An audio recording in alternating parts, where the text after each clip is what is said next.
Error code H5 in air conditioning typically indicates that the Intelligent Power Module, IPM, has entered protection mode due to potential issues related to the amount of electricity or its temperature.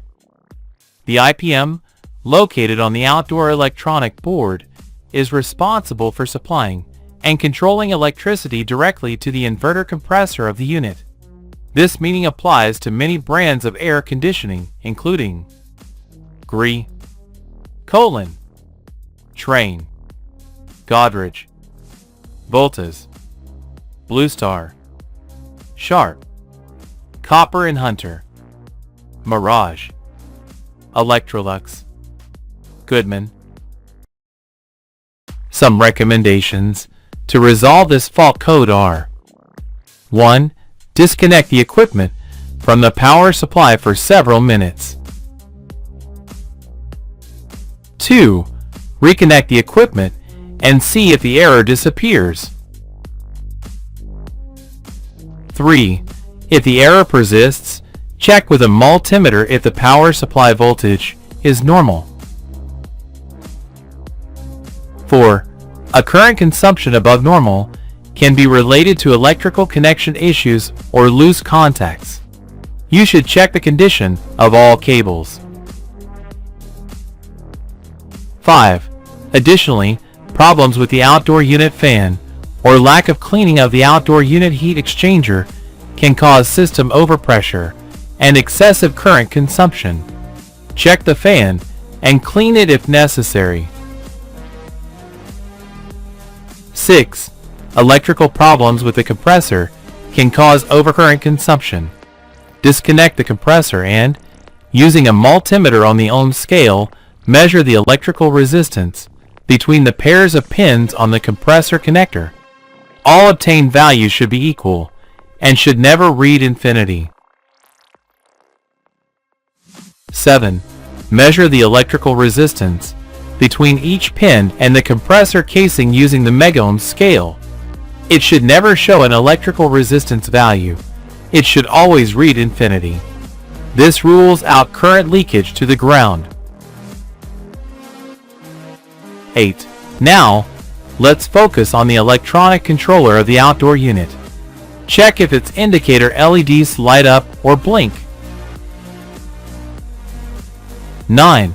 If the LEDs light up or blink, it can indicate that the board is generating DC voltage, and it is advisable to focus on the IPM circuit, which is responsible for distributing this generated voltage. If no LEDs light up, it is advisable to focus the inspection on the PFC voltage generation circuit. 10. When the LEDs do not light up, to check the PFC circuit, ensure that the DC voltage appears within the board, especially the voltage at the output of the PFC rectifier bridge. When the equipment is powered by 110 volts AC after the rectifier bridge, the voltage should be around 150 volts DC, and when the equipment is powered by 220 volts AC after the rectifier bridge, it should be around 300 volts DC. 11. If the DC voltage after the rectifier bridge is correct, now, without energizing the board, check for electrical continuity between the input and output of the PFC circuit coil or reactor. 12. Check the correct resistance values present in the PFC circuit as well as the state of the diode, and, of course, visually inspect and test the capacitors with a capacitance meter in addition to checking for electrical continuity in the board tracks. 13. Check the condition of the IGBT transistor in the PFC circuit. Before checking the electrical status of the IPM, it is recommended to verify if the heat exchanger or fins are in the correct position and to check the condition of the thermal paste. This is important because loose fins will impede heat dissipation, increasing the temperature of the electronic module and generating the error code. To verify the IPM electronic module, follow these steps. 1. Disconnect the equipment from the power supply. Remember that capacitors can store current. Use a multimeter on the DC voltage scale to measure across the capacitors and ensure they are discharged. 2. Locate the IPM electronic circuit. The IPM electronic circuit is covered by heat dissipating fins. Its pins are connected via 3 independent tracks and an electrical connector to the 3 compressor pins. 3. Positive power supply. Identify the high voltage positive power supply of the IPM electronic circuit by tracing the positive track from the largest high voltage capacitors to the IPM electronic circuit.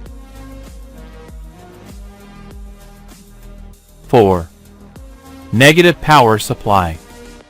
Identify the negative track from the capacitors to the IPM electronic circuit by tracing the negative track from the largest high voltage capacitors to the IPM electronic circuit. 5. Identify the output points U, V, W. These can be identified by following the tracks from the compressor connectors to the IPM electronic circuit. 6. Set the multimeter to the diode scale. 7. The IPM electronic circuit is internally composed of 6 IGBT transistors, each containing a diode that we will test. Let's start with the integrity test of the first 3 diodes. A. Place the black probe of the multimeter on the positive input of the IPM electronic circuit.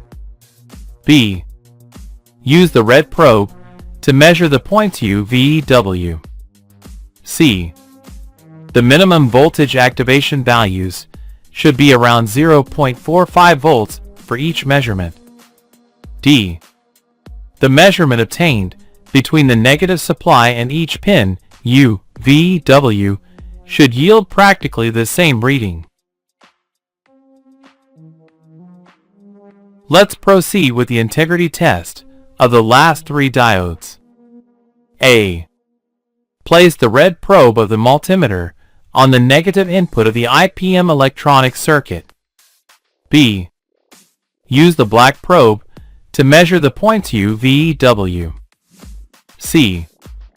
The minimum voltage activation values should be similar to those obtained previously. D. The measurement obtained between the negative supply and each pin U, V, W should yield practically the same reading.